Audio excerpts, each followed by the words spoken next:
সকলকে অনেক ভালোবাসা দিয়ে আমি সুমি চলে এসেছি নতুন দিনের একটি ফ্রেশ ব্লগ নিয়ে। তো এখন ঘড়িতে 2টো মতো বাজছে, রোদে রোদে এখন স্কুটিতে করে যাচ্ছি। আজকে যেহেতু সাজানো আছে তাই আমাকে ব্রাইডের বাড়ি নিয়ে যাচ্ছে। খরারে চলে এসেছি, আবার আছে ব্রাইড তো সাথে থাকে।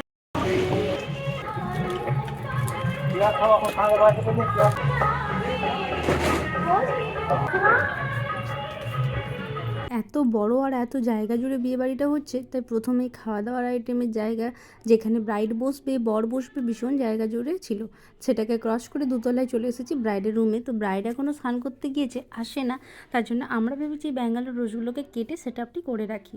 তাই সুন্দর করে বোন কেটে নিচ্ছে। আর এই সাদা রঙটা আমার ভীষণ ভালো লেগেছে। সবসময় আমরা পাই অফ হোয়াইট আর না হলে পিঙ্কের সাথে কম্বিনেশন করা, আর এটা হচ্ছে পুরোটাই সাদা। সাদা যেহেতু একটা শান্তির প্রতীক, তাই সাদা ফুলটা যেন একটা ভীষণ সুন্দর লাগলো। তারপর বোন সব ফুলগুলোকে নিয়ে কেটে এবার পিছন থেকে ইউপিন দিয়ে রেডি করে রাখছে। আর আমিও বোনের সাথে একটু গল্প করছি। ঠিকই এই এসি রুমটাতে বসতে পেয়ে আমাদের যেন অনেকটাই গরম কম লাগছে, যেন একটু ভালো লাগছে। যাই হোক, চলো, ব্রাইড চলে এসেছে। অনেকটাই লেট হয়েছে ঠিকই, তারপর দেখলাম ব্রাইডের কোনো রকম আপার লিপ থ্রেডিং করা ছিল না। এইসব না করলে মেকআপ একদম স্টে করবে না। তুমি কিছু হতো আর কিছু হতো না। না গো, তোমার মেকআপটা ভালো থাকবে। ব্রাইড জাস্ট এতটাই ভীতু, করে অস্থির, কারণ কিছুতেই করতে দেবে না। আর এতটাই লোম আছে, এক্ষুনি ঘেমে ঝরে যাবে মেকআপ।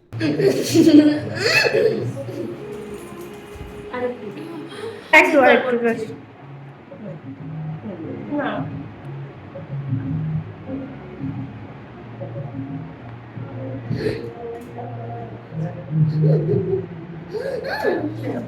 অনেক কিছু নাচের বন্ধ শেষে অলমোস্ট করা হয়েছে। এরপরই যে চুলেরও যা অবস্থা, ভাবলাম এই চুলটাকে আগে স্ট্রেটনার দিয়ে ঠিক করে স্ট্রেট করি, না হলে কিছুতেই আমি ক্রিম্পিং করতে পারবো না। আর ক্রিম্পিং যদি না ভালো করে করতে পারি, কিছুতেই কিন্তু ভালো করে চুলটা পাফি বা ব্লাউন্সি হবে না। তাই ভালো করে স্ট্রেটনার দিয়ে স্ট্রেটনার টেনে তারপর একটু পাফ করব। তারপর এখানে বাইরের যেরকম হেয়ার স্টাইল হয়, এই ছোট্ট চুলটাতেই ওরকম একটা বান করে খোঁপা করব। তো চলো আমি সেটা করতে থাকি আর এইদিকে মেকআপটা বসে থাকে। আর মেয়ে হচ্ছে খুবই ভালো, সাদা সরল, আর একটু ইমোশনাল ভাব আছে। কিছু কথা বলতে না বলতেই চোখ দিয়ে দেখছি মেকআপ করতে না করতে হঠাৎ করে জল পড়ছে। যাই হোক, মায়েদের জন্য মন খারাপ হয়ে যাচ্ছে। এই হচ্ছে কমপ্লিট লুক। দেখাও একবার, ভালো লেগেছে গো। চেনাই যাচ্ছে না ওকে,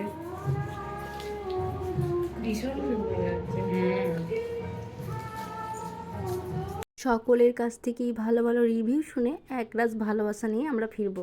তো তার আগে একটা পার্টি মেকআপও ছিল, দুজনে মিলে সেটাকেও কমপ্লিট করলাম। কারণ এই ব্রাইডের হেয়ার করতে করতে সাইডে করার পর মেকআপটা এখন বোন করে, আমি বাকি জনের হেয়ার স্টাইল মেকআপ এগুলো করে নিই। তারপর এসেছি খাওয়া দাওয়ার পর্ব সারতে। কাজ থেকে এখন তোমরা ফিরছি বাড়ি, আর ব্লগটা এখানে শেষ করছি। গুড নাইট, তোমরা ভালো থেকো, সুস্থ থেকো। এই যে আগেই যেহেতু বসার জায়গা, এদিকে যাবো ঠিকই, ব্রাইড আমাকে বারবার ডাকছে এসো দিদি ছবি তুলবো। তারপর টাটা করলো, কারণ আমি ছবি তুলতে চাই না। এরকম ড্রেস পরে কি আর ছবি তোলা যায়?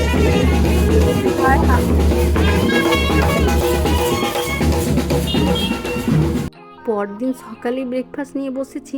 ওই হয়েছে মসুর কলাইকে সিদ্ধ করে তারপর একটু পেঁয়াজ কুচি লঙ্কা দিয়ে তেলের মধ্যে আবার ওই সিদ্ধটা কষে নিয়েছি। মর্নিং সকলকে এখন খাওয়া দাওয়া সেরে বসেছি, জাস্ট একটু ব্রেকফাস্ট করলাম। আজকে মা কলাই সিদ্ধ বানিয়েছিল আর চিড়ি মুড়ি খেলাম। আর স্নান করে নিয়েছি, একটু বারটা বৃহস্পতিবার যেহেতু ছিল, স্নান করে ভগবানকে সেবাও দেওয়া হয়েছে। তারপর এবারে রান্না বান্না কী হয় চলো দেখি, রান্না তো করতে হবে। আজকে ফুটেছে ধরো তো বড় আলু, কুমড়ো, বেগুন, মাছ ভাজতে দিয়েছি। ফ্রিজটি খুলে দেখলাম যে চিংড়ি মাছ, কিছু সবজিও ছিল, তো সেগুলো দিয়ে রান্নাবান্না সারবো। স্নান করে নিয়েছি, এসেছি রান্নার পর্বে। যেহেতু মা আজকে নেই বাড়িতে, তাই মা কিন্তু এই একটু আগেই বেরিয়ে গেল বাবার কাছে, একটু মানে কলকাতায় গিয়েছে। তার জন্য আমি এগুলো সব রান্নাবান্না করতে থাকছি। এখানে সব কিছু ভাজাভাজি কমপ্লিট হয়ে গেছে, কুমড়ো ভাজা, আলু ভাজা আর এই সবজির ঝোল।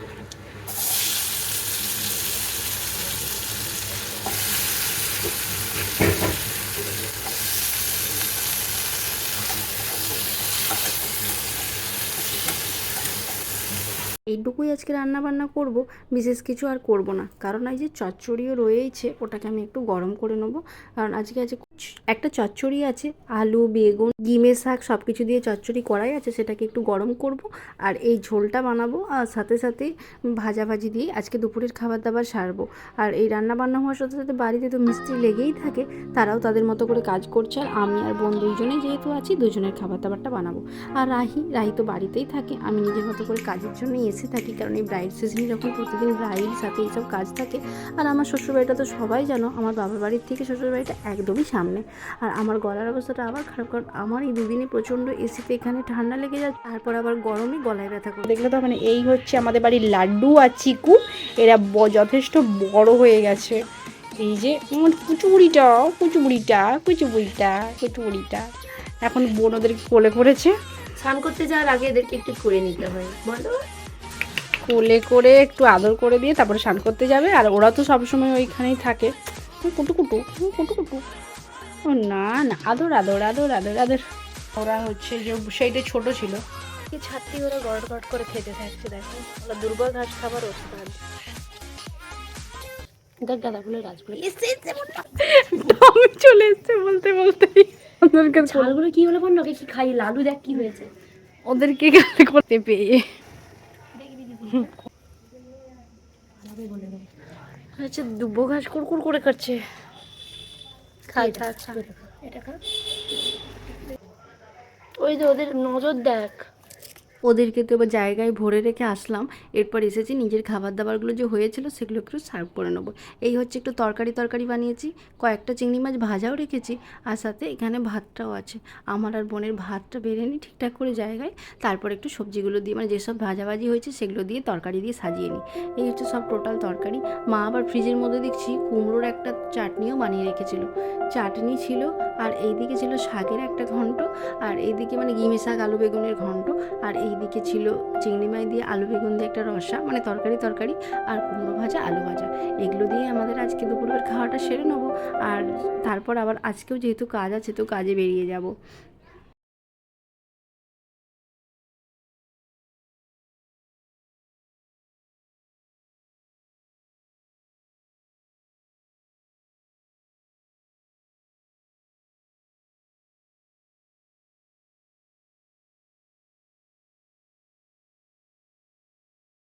এখন ঘড়িতে 5টা মতো বাজে, তো এরপর যাবো আমি সাজাতে। আর চলো ফ্রিজটা তো খুলে দেখি, কারণ লাড্ডু আর চিকুর জন্য কিছু খাবার দেওয়া হয়নি। তো দেখছি ফ্রিজের মধ্যে কিছু খাবার, সবজি তো দেখছি ভালোই রয়েছে, কিন্তু চিকুর খাবার আমার দরকার। এই যে আছে কলমি শাক, চলো ওদেরকে একটু শাক দিয়ে দিই। এই শাকগুলো এখন লাড্ডু চিকুকে দিয়ে আমি রেডি হব। এসে দেখছি তত্ত্ব এত কিছু সুন্দর সুন্দর নমস্কারের জন্য রেডি হয়ে গেছে, মানে এইগুলো নিয়ে ওরা আবার যাবে। যাই হোক, এত তত্ত্ব এত সুন্দর সুন্দর সন্দেশের আইটেম দেখছি অনেক রকমই করা হয়েছে, দেখতে কিন্তু ভীষণ মিষ্টি লাগছে। আমার তো এই মাছটা বেশিই ভালো লেগেছে, কারণ মাছ সবসময় শুভ, আর এই সন্দেশ দিয়ে মাছটা যেন অসাধারণ করেছে। কাজ সেরে এসেছি, এসে খাবার দাবারের জন্য আজকে খাবার বসিয়ে দিয়েছে, যে কুকারে হচ্ছে ভাত আর মাছ ভাজা তো ছিলই, তো আলু ভাতে দিয়েছি, ডাল হবে, তো সেটুকুই করবো আজকে। দিনের বেলা যেসব খাবার দাবার ছিল খেয়েছি বলে রাত্রি একটু কুকারের মধ্যে গরম গরম ভাত আর ডাল সিদ্ধ বসিয়ে দিয়েছি। ভাতটার একটু হবে, আমি তার মধ্যে ডাল আর আলুটা বের করে মেখে নিলাম, তারপর খাবারটা সাজিয়ে নিয়ে চলে এসেছি। আর খেতে খেতে তাহলে ব্লগটা এখানেই শেষ করলাম। Good night.